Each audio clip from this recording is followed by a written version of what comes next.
ada dua berita panas sepanjang hari kemarin dan hari ini. Pertama, tentang laporan Lestiani atau Lesti Kejora yang diduga mengalami kekerasan dalam rumah tangga atau KDRT yang dilakukan oleh suaminya Muhammad Rizky atau Rizky Bilyar. Kedua, tentu berita tentang kontroversi pemberontakan PKI tahun 1965 yang seolah menjadi ritual wajib setiap tahun menjelang tanggal 1 Oktober. Berita tentang G30S PKI kembali diangkat dan dibahas. Terhadap berita Lesti yang melaporkan suaminya ke Polres Jakarta Selatan kemarin, tidak akan mengupasnya terlalu dalam. Namun kita memuji keberanian Lesti membuat laporan polisi karena KDRT adalah tindak kejahatan dan pelakunya bisa dijerat dengan Undang-Undang Pemberantasan KDRT dengan ancaman hukuman sampai 15 tahun penjara. Tidak ada pembenar apapun bagi suami yang menganiaya istrinya. Itu tindakan pengecut. Ingat, untuk para suami, istrimu adalah harga dirimu sehingga wajib dijaga kehormatannya. Dulu orang tua istrimu merawatnya dengan penuh kasih sayang, dengan segala pengorbanan, memeras peluk dan mungkin juga air mata agar dia tumbuh menjadi perempuan yang cantik, soleh dan sukses. Jadi tidak pada tempatnya ketika sudah menjadi istrimu malah dianiaya. Jika sudah tidak mencintainya lagi, bersikaplah gentle dengan mengembalikan kepada orang tuanya. Terlebih jika hidupmu menumpang pada istri, baik langsung maupun tidak langsung, lalu kamu selingkuhi dan mengamuk ketika ketahuan. Oke, kita tinggalkan berita tentang Lesti dan mari kita doakan dia mendapat keadilan. Sekarang kita ulas seputar tanya yang paling panas ketika kita membahas tentang G30S PKI. Mengapa Mayor Jenderal Soeharto tidak diculik, bahkan tidak masuk dalam daftar jenderal-jenderal yang akan diculik oleh PKI? Padahal pada saat itu Soeharto memegang jabatan sangat strategis, yakni Panglima Komando Strategis Angkatan Darat alias Pangkostrat. Mengapa PKI tidak memasukkan Soeharto ke dalam daftar Dewan Jenderal yang akan mengkudeta Presiden Soekarno? Sebelum ke sana, ada baiknya kita pahami kembali situasi dan kondisi sebelum meletusnya peristiwa yang kemudian kita kenal dengan nama Gerakan 30 September yang dilakukan oleh PKI atau G30S PKI.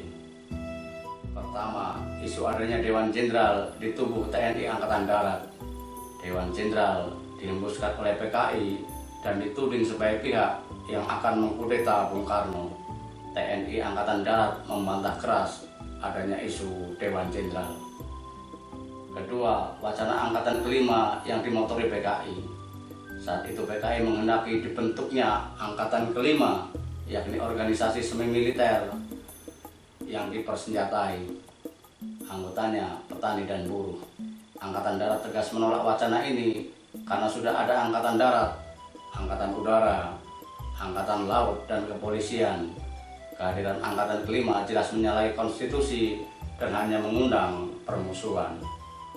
Meski demikian, dalam kesaksian dan catatan sejarah terbukti adanya impor senjata api dari RRC yang akan diberikan kepada Angkatan Kelima. Hal ini semakin memicu ketegangan antara TNI Angkatan Darat dan PKI. Ketiga, friksi di internal Angkatan Darat sendiri. Saat itu diyakini sudah ada sebagian perwira Angkatan Darat yang menjadi pengikut PKI.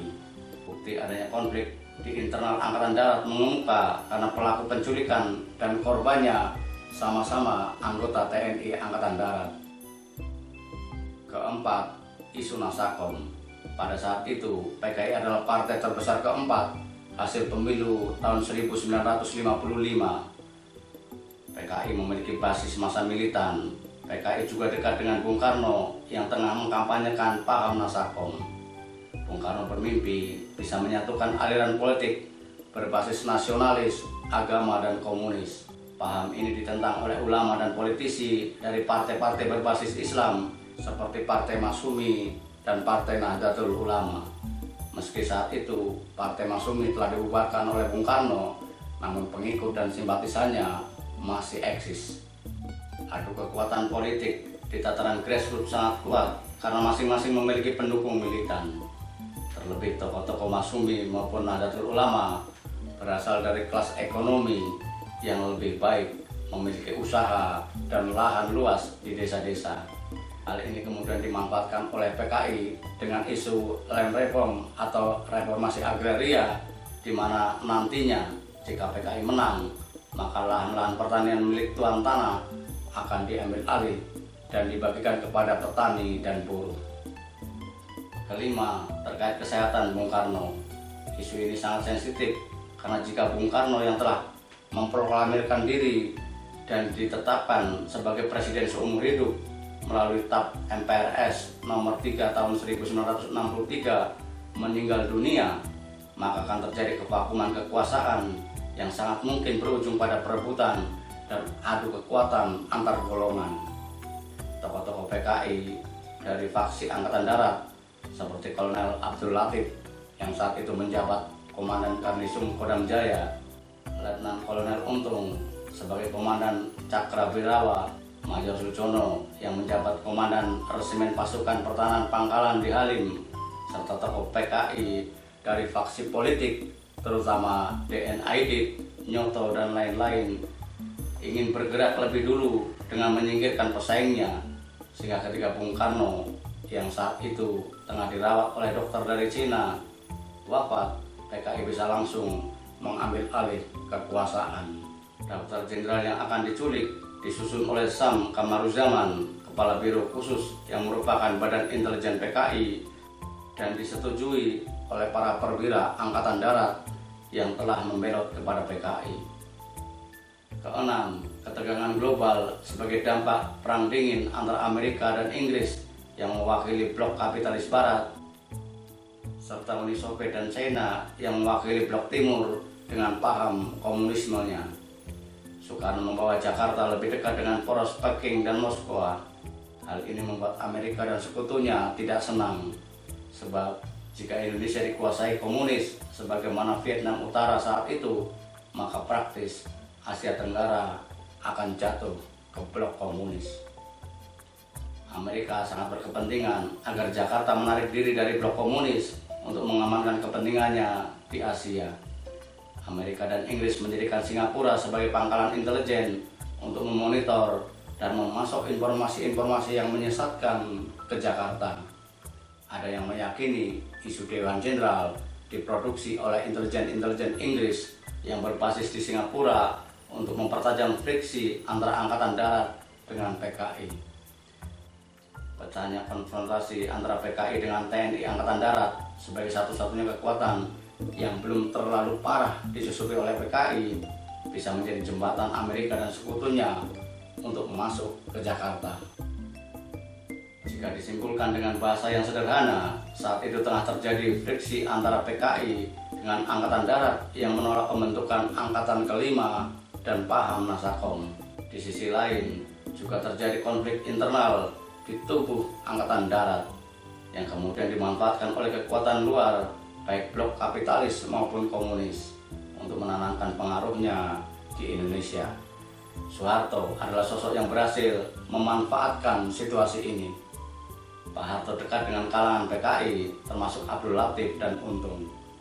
Menurut Latif, dalam persidangan militer, dirinya menemui Pak Harto di RSCM dan melaporkan akan adanya aksi penculikan terhadap Dewan Jenderal. Saat itu Pak Harto diam saja, sehingga Latif menganggapnya sebagai restu. Pak Harto sendiri mengakui pertemuannya dengan Latif di malam 30 September, meski dengan dua versi yang berbeda. Versi pertama, Soeharto mengakui bertemu dan mendapat laporan dari Latif di RSCM karena saat itu Pak Harto tengah menunggui putra bungsunya, Utomo Mandala Putra alias Tommy, yang tengah dirawat karena terkena tumpahan sup panas. Sementara pada buku biografinya, Soeharto mengaku hanya melihat Latif dari kejauhan bersama para pembesar lainnya yang sedang membesuk Tommy. Pak Harto juga dekat dengan Amerika dan sekutunya. Meski mendapat tugas memimpin aksi Ganyang Malaysia, Pak Harto konon tidak mengerahkan kekuatan penuh untuk berperang melawan Inggris di Malaysia. Bahkan setelah mengambil alih kekuasaan dari tangan Soekarno, Soeharto langsung berdamai dengan Malaysia, negara bentukan Inggris. Pak Harto berhasil bermain dua kaki, dan setelah PKI benar-benar melakukan aksi penculikan jenderal-jenderal Angkatan Darat, Pak Harto dengan mudah menumpas PKI karena sudah mengetahui rencana itu dan tahu siapa dalangnya. Dari sinilah kita bisa mendapat jawaban mengapa Soeharto tidak masuk dalam daftar Jenderal Angkatan Darat yang diculik oleh PKI. Soeharto kemudian menggunakan peristiwa G30S PKI untuk melakukan apa yang oleh sebagian kalangan disebut sebagai kudeta merangkak terhadap Soekarno. Setelah mendapat surat perintah 11 Maret tahun 1966, Soeharto kemudian menghabisi PKI yang juga berarti menghabisi para pesaingnya baik di tubuh TNI Angkatan Darat maupun di partai politik. Setelah mengganti sebagian besar anggota MPRS, Soeharto memotori penolakan terhadap pidato pertanggungjawaban Soekarno di sidang MPRS pada tanggal 12 Juni 1966. Setelah menolak nawaksara judul pidato pertanggungjawaban Presiden Soekarno, MPRS mencabut mandat Soekarno dan diangkatlah Soeharto sebagai gantinya. Saat ini peristiwa G30S PKI menjadi isu yang sangat sensitif dan ramai dibahas menjelang tanggal 30 September. Isu kebangkitan PKI bertemu dengan kelompok yang menganggap PKI hanya akal-akalan Soeharto untuk merebut kekuasaan. Menurut saya, kedua pihak sama-sama menggunakan peristiwa G30S PKI sebagai pijakan untuk meraih keuntungan politik. Artinya, tidak ada hal yang benar-benar esensial. Bahwa PKI melakukan pemberontakan tidak perlu diperdebatkan lagi, karena sebelum 30 September 1966, PKI juga sudah beberapa kali melakukan pemberontakan, yakni pada tahun 1926 di Pandeglang, Banten, dan pada tahun 1927 di Silungkang, Minangkabau di masa kolonial Belanda sebagai buah dari Manifesto Prambanan, serta pada tahun 1948 di Madiun ketika bangsa Indonesia tengah sibuk melawan agresi Belanda. Dalam sejarah pergerakan dunia, PKI juga selalu merebut kekuasaan melalui jalan berdarah seperti revolusi Bolshevik di Rusia, penggulingan Fulgencio Batista di Kuba yang menaikkan Fidel Castro, dan tokoh gerilyawan heroik Che Guevara. Perang saudara di Cina yang berujung pada revolusi kebudayaan yang menelan korban jutaan rakyat, serta perang Korea yang membagi wilayah semenanjung menjadi utara dan selatan. Kita berharap ritual pembahasan pemberontakan PKI setiap menjelang tanggal 30 September tidak melebar kemana-mana. Kewaspadaan perlu, tetapi jangan pula paranoid, karena akhirnya akan dimanfaatkan oleh pihak lain untuk kepentingan politiknya.